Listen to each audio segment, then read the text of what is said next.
A kú ojúmọ́ ẹ̀yin olólùfẹ́ wa tí a bá wà. A kú dédé àsìkò yìí. Dangote trailer ó ti fẹ́ pa àwọn èèyàn tán ní orílẹ̀-èdè Nàìjíríà. Ẹ wá wo ohun tó ṣẹlẹ̀ ní Enugun. Odidi a whole family, bàbá, ìyá àti àwọn ọmọ mẹ́ta, àwọn márùn-ún ni trailer run dànù. Last 2 weeks ó ṣẹlẹ̀ bẹ́ẹ̀ náà ní ìlú Edo State. Bó ṣe ń ṣẹlẹ̀ káàkiri ní orílẹ̀-èdè Nàìjíríà nìyẹn. Irú ẹ̀ ṣẹlẹ̀ ní Abuja some time ago. Ẹ wá wo ohun tó ṣẹlẹ̀ ní Enugun. Kí ni nǹkan tó fa àwọn nǹkan wọ̀nyí? Ẹ̀yin náà ẹ̀ ń wo fídíò tó ń jà ràn lójú amóhùnmáwòrán ìlú òyìnbó lẹ́ ń wò yẹn. Ṣé ẹ rí wọ́n ṣe demarcate ọ̀nà? Ó ní ọ̀nà tí trailer ó ní lane tí trailer ń gbà. Ó ní road, ó ní speed limit tí wọ́n fi sí ọ̀nà fún each road according to the circumstances, according to the road condition. Bí wọ́n ṣe ń ṣe nìyẹn. Ẹ̀yin ẹ wá wo bí Nàìjíríà ṣe ṣe tiwọn. Trailer ń sá eré tó wù ní opposite road tó yẹ pé ọ̀nà the same lane lẹ́ ń gbà. Ẹ wo bí trailer ṣe ń sá eré. Even very dark man tó lọ síbẹ̀ tó lọ ń ṣe fídíò nǹkan tí ó ti ń kúrò lójú ọ̀nà fún trailer. The same thing tó gbé lọ síbẹ̀ náà ló tún fojú rí. Ìjọ́ wo la fẹ́ bá ilé? Ìjọ́ wo la fẹ́ continue with this one? Ìjọba Nàìjíríà wọ́n kàn travel. Àwọn olórí ń travel lọ wọn ò rí nǹkan mú wá.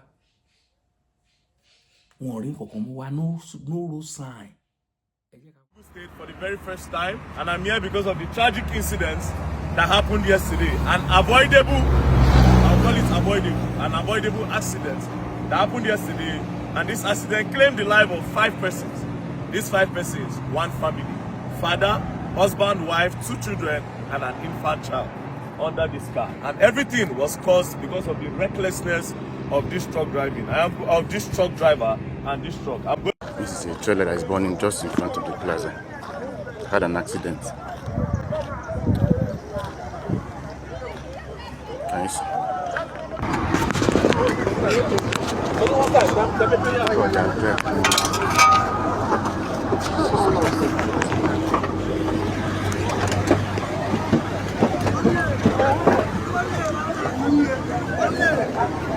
Is there any vehicle can use to move them right now?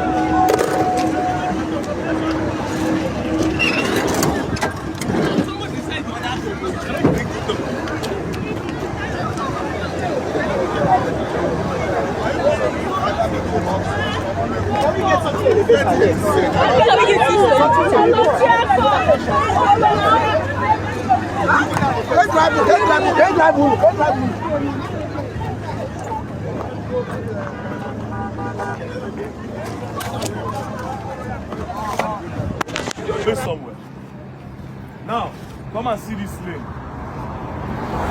Because the reason for this video, only this month, truck drivers don't claim the lives of 16 persons from Nigeria. Just this month alone. No, between 2 weeks now, right? Edo State, about 8 people. This place and some other states where the thing happened. Now, let me explain something.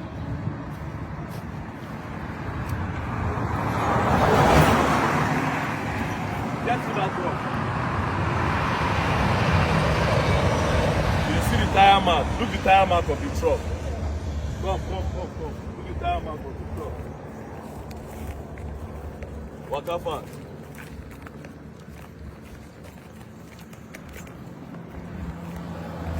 You get the tire mark.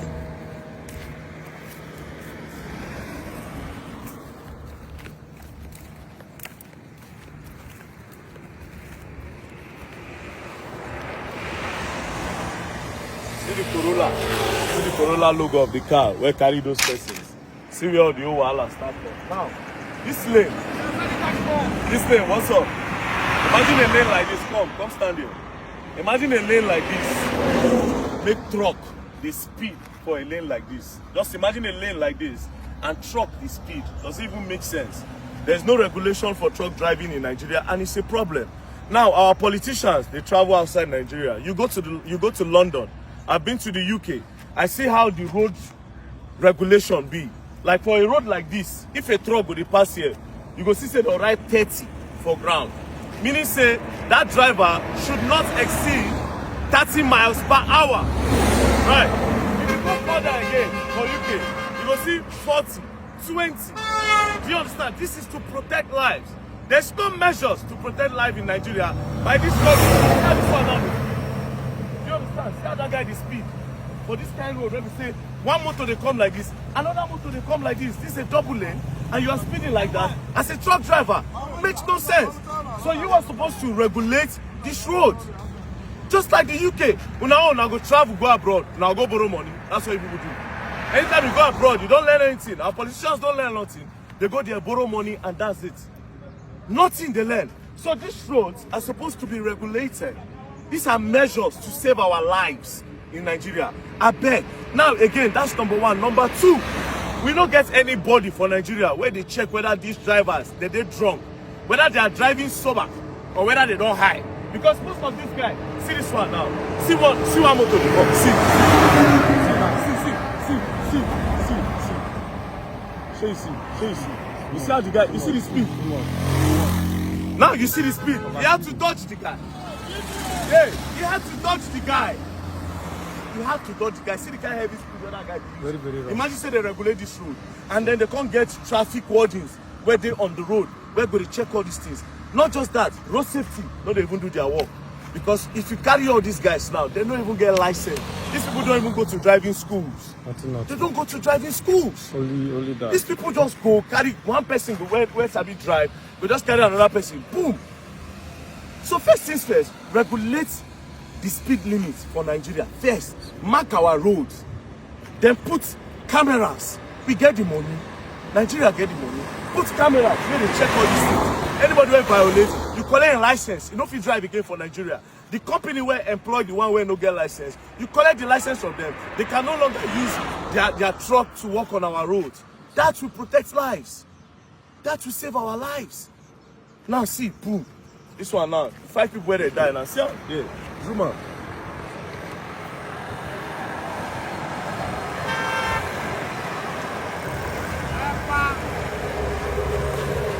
That's the end of that person. So please, federal government, please, we actually need to do better. One family don't go, Edo State family don't go, different state of Nigeria family just they go. So the sooner the better. Please, federal government. If we not stop, if we not regulate this thing with time, the day where you go reach people for a year, that day you all gonna learn, and you all will learn the hard way. Don't play. Hey. I can do all these things. I'm not. We are here with our hero. Not do all those type of things. We are here with our hero. For this Corolla here, this is a Corolla trailer. Okay. So the truck hit 2 vehicles. Okay. Over there, a minibus and another vehicle. Then carried the Corolla. The Corolla was under the truck. So we were inside.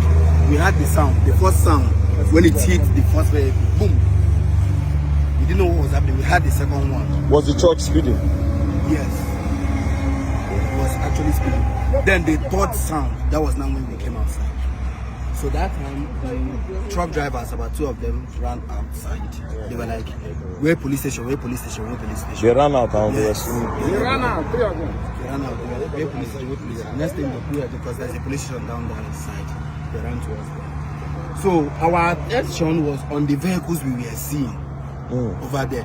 So we ran, both Mr. Moses, this staff, we ran, the people that stopped by to, help the victims, not knowing that there was a car under the truck. Correct. That's it. Do you understand the situation? Seriously. So it was when we are coming out because, like I said, Mr. Moses is my manager, so he's busy. So he needed to at the same time know what was going on at the plaza. So when he crossed over the road to go back to the plaza, he was like, there are people under this truck, there are people, he's hearing voices. And when we like, they were shouting help. So we now said, okay, let's go and find out. Immediately we got close, what we had was an explosion. fire. Seriously, I was there. Exactly what happened. We were all helpless, and the fire was much. I think he recorded. No, after some, we couldn't go close. after some few seconds, you start hearing. Everybody was even afraid, like, So what could this trailer carry? It was a very unfortunate situation. Nobody knew. So all those people burned. They got the ones, all of Burnt them. down. One small baby, my dear sir. Small baby that carry new. They had to, Oh God. They had to come in and then tear the thing open and bring out. They got an excavator. It was like that pushed this truck to that side. Don't be smart, And then they got out the parts and then took it. It was a very terrible situation. Yes, And that's what I'm saying. I say, see now, look how this guy is speaking. Yeah? So my own part, I'm saying, I don't know. Have you ever been to the UK? No. Now, if you go to the UK, on this road, they will write it 30. Yes. You can't exceed 30. 20, 25. Where there are people, you can't speed. Even the highest speed limit I've seen in the UK is 70, 100 or something. Do you understand? But in Nigeria, man, this is a double lane. How are you even speeding on a double lane, bro? How? And this lane is bad. You can see vehicles Yes, in one way. yes. And for because this, people for this panic truck when they to see jump truck. from that side, It doesn't make any sense. for this truck to jump from that side over to this lane and still get to this one, no be small speed. No be small speed. They high speed. Well, our own now to talk. But you know, yeah, a guy go reach all of us for here. Then we go just say, more just the mad for the country be that. Oh, God, because yeah, these people are supposed to like learn from where they go. You go abroad, go borrow money, but you know, learn how they keep their citizens.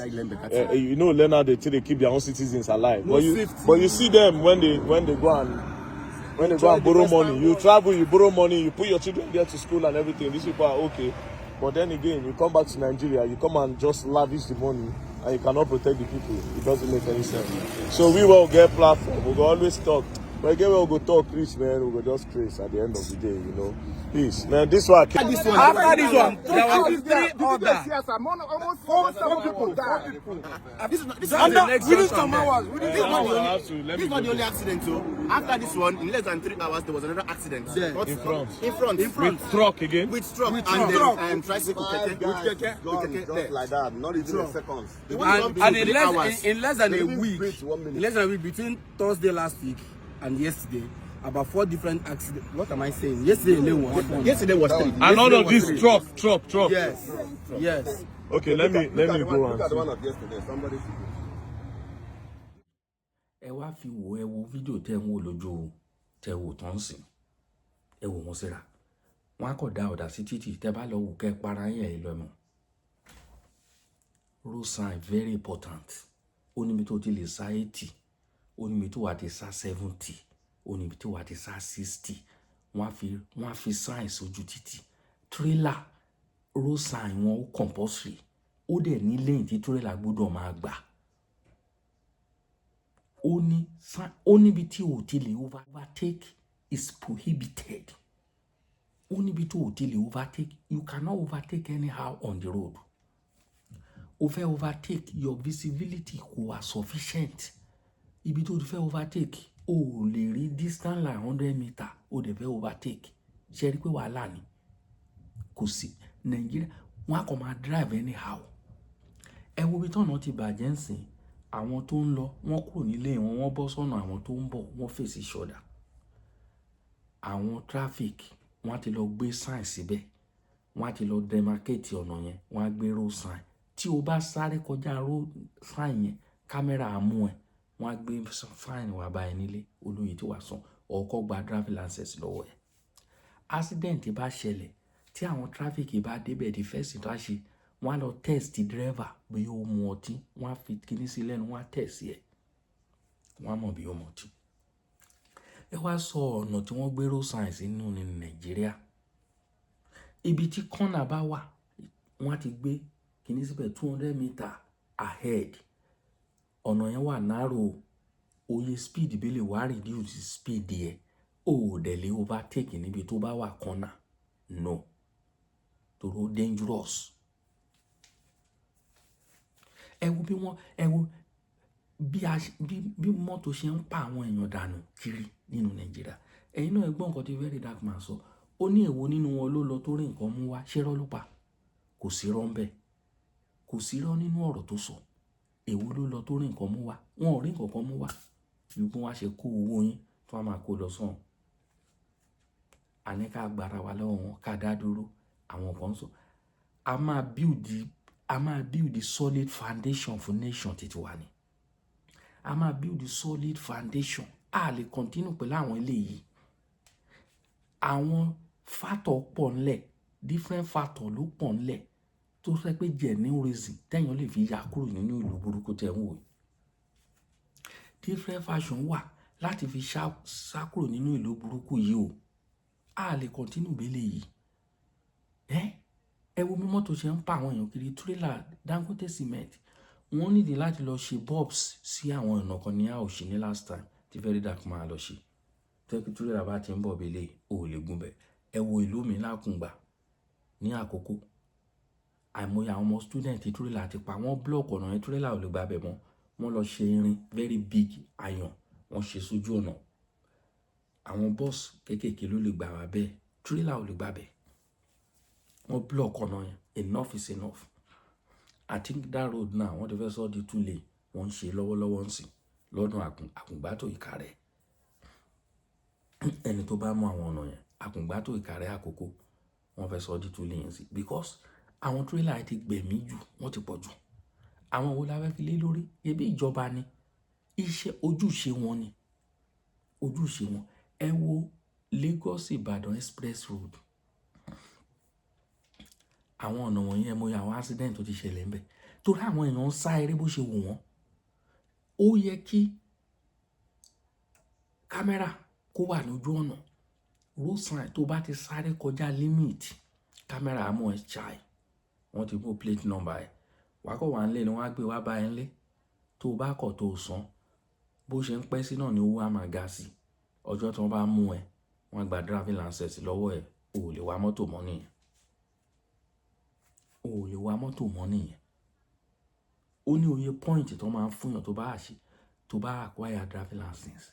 Tó bá lọ park, tó bá lọ gba ibi tí kámẹ́rà ti mú ẹ pass, wọ́n á yọ point lára kámẹ́rà, wọ́n á yọ point 2 point 4 point, wọ́n á yọ lára point yẹn. Tó bá find tó wọ́n yọ point yẹn tán, wà á lọ padà ṣe another driving license. Tó bá mutí tó ń mú ẹ tó mu ọtí, there's a lot of things pé tó bá ṣe wọ́n lè ban díẹ̀ for life. Wọ́n lè ban díẹ̀ for life o ní lè drive mọ́. Ṣé wọ́n ń ṣẹlẹ̀? Ẹ wo àwọn tó ń drive Dangote trailer, wọn ò tiẹ̀ ní driving license. Ọ̀pọ̀lọpọ̀ wọn. Ṣé bó ní very dark man sọ? Nígbà tí wọ́n mú nǹkan tó ń béèrè lọ́wọ́ ẹ̀, driving license dà kò ní driving license. Wọ́n kó trailer sí wọn lọ́wọ́. Wọ́n fi ń gbẹ̀mí àwọn èèyàn dànù. Àní àwọn nǹkan pọ̀ ńlẹ̀ ẹ̀rí àwọn proof láti lè pé ká kúrò nínú ìlú yìí. We cannot continue with all this thing. No. Wọ́n ti gbé Dangote factory sí ìlú Wansin sí South West. Ṣé kí wọ́n máa fi mọ́tò wọn pa wá dànù ni? Enough is enough. Òun la fi mú fọ́nrán ìwà ká fi educate ara wa. Kì í ṣe gbogbo ìgbà la máa mú ọ̀rọ̀ ìjà wa. Ó ṣọba kò ṣọba. No. Ẹ jẹ́ ká ti ṣe àìlè náà ká wo. Ó ṣe pàtàkì. Ká kẹ́kọ̀ọ́ ń bẹ̀. Ẹ wo bó ṣe fẹ̀mí ṣòfò. Ẹ wo àwọn èèyàn bó ṣe sùn sílẹ̀. Òkú gbogbo ẹ̀. Kí ló dé? Kí ló dé? Ẹ wo ẹ̀yin olólùfẹ́ wa. Ẹ̀yin ọ̀pọ̀lọpọ̀ wa náà ló wà ń lo òyìnbó. Tẹ́lẹ̀ jẹ́rìí sí gbogbo nǹkan tá à ń sọ. Bóyá irọ́ ni. Gbogbo ọ̀pọ̀lọpọ̀ wa ló wà ń lo òyìnbó. Ẹ mọ nǹkan tá à ń sọ. Wà á máa sáré ibi tó yẹ kó di sá 30 níbi tí school wà. 30, 20 òun ni wọ́n máa fi ń gba ibi tí àwọn ọmọ school wà. Ó ní àwọn mọ́tò dẹ́, ó ní àwọn ọ̀nà tẹ́ ò ní lè overtake. Ò ní lè overtake ń bẹ̀. Ẹni mọ́tò bá wọn àjò ẹ rọra máa lọ jẹ́jẹ́ ni. Ẹni tó ń sára àti ẹni tó ń rìn wọ́n á débi tó ń lọ. Kí là ń sáré fún? Ẹ wo December wọn ni wọn ní accident kì í pọ̀. Tó bá máa rí accident ní ìlú òyìnbó, 99% àwọn ọ̀dọ́ ni tí wọ́n ti mọtí tó ń sá eré òun ló ń kọ̀ sí ẹ̀. Wọ́n mọtí ní weekend dẹ̀ ló máa ń ṣẹlẹ̀ jù. Weekend. Ẹ wo àní rí jù báyìí lọ. àbọ̀rọ̀ là ń sọ fọmọlúwàbí. Àwọn ìjọba wa a máa kígbe síta ni. Ó ní mo fi sọ ẹ bá wa pín káàkiri, ẹ bá wa share. Àwọn ọmọ ẹni tó máa ṣàǹfààní fún. Ẹ̀yin tẹ́ ń drive tẹ́ ní driving license, ẹ ṣọ́ra ṣe. Ẹ̀yin tẹ́ ń drive tẹ́ máa tẹná, ẹ máa sáré. Ó pọ̀ jù, ẹ sá 120. In fact ní Nigeria roads 120 ti pọ̀ jù. Torí ọ̀nà ò dáa. Ọ̀nà ò dáa, 120 ti pọ̀ jù fún Nigeria road. Galloping, ẹ̀rí galloping mi ó dìbò débi pé kì í ṣe díẹ̀. Mọ́tò àárọ̀ lu gallop gbàràgbàràgbà. Ẹ máa lọ jẹ́jẹ́, ẹ máa sáré jẹ́, ó pọ̀ jù 80, 90. Ibi tẹ́ ẹ lọ ẹ débẹ̀, kí lẹ̀ ń kánjú fún? Ẹ lọ fẹ̀mí ṣòfò, ẹ fẹ̀mí àwọn ọmọ ọlọ́mọ ṣòfò. Ẹ wo bọ́ọ̀ tó l'accident láìpẹ́, bọ́ọ̀ tó ń ṣe sákú. Kí ló fà? Ọ̀nà tí ò dáa, speed. Àwọn nǹkan tó fà á nìyẹn. Wọ́n speed jù. Torí accident yẹn ti pọ̀ jù. Ẹ̀mí lọ sí àìmọye irú ẹ̀ tá ti rí. Àní rí jù báyìí lọ.